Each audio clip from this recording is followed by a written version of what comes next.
I already taught y'all how to make peach whiskey, but let's make some homemade peach liqueur this time around.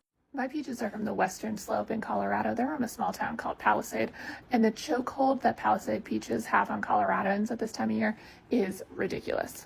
You might be starting to notice a trend with these fruit-flavored spirits and liqueurs. The process is about the same no matter what you're doing. You're going to start by cutting up your fruit, putting it into a jar, and then covering it with whatever spirit you are working with. In this case today, we are working with vodka, and we are making a peach liqueur, but I've also done this with strawberries, and I made a peach whiskey a couple weeks ago. As I've mentioned in previous videos, the best part about doing this yourself is that you're able to make a higher quality product for less money, and you can make it exactly how you like it. I filled up these 32-ounce mason jars with fresh peaches, and then I covered them up to the top with vodka. You can use whatever spirit you prefer with this. This would probably be pretty good with rum, even gin, and like I said, I made the peach whiskey already. You want to make sure that your fruit is completely covered by whatever spirit you are using though.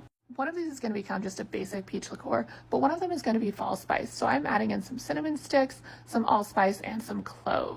What's great is you can do whatever you want to make this your own. You could add in some star anise, you could add some orange peels to bring a little bright citrus note to it.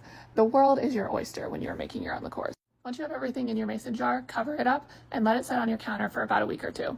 This is going to allow that peachy flavor to really soak into the alcohol, and the alcohol is going to keep any germs from growing, so it is okay on your counter. When 2 weeks have passed or you run out of patience, whichever comes first, strain this through a coffee filter. You can hold on to those peaches. They're going to be really good blended into something like a daiquiri.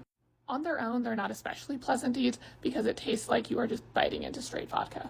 Once everything is strained, we could just leave it right here and we'd have a really nice peach vodka, but we are trying to turn this into a peach liqueur. If you remember from my strawberry liqueur video, the trick to making a liqueur is adding simple syrup to your spirit. So we're going to do 1 part simple syrup to 1 part peach vodka. As the name states, the simple syrup is simple to make. It is equal parts sugar and water heated up until the sugar dissolves. Once you combine your syrup and your spirit, we're going to put that into a clean mason jar and store this in the fridge as long as it lasts.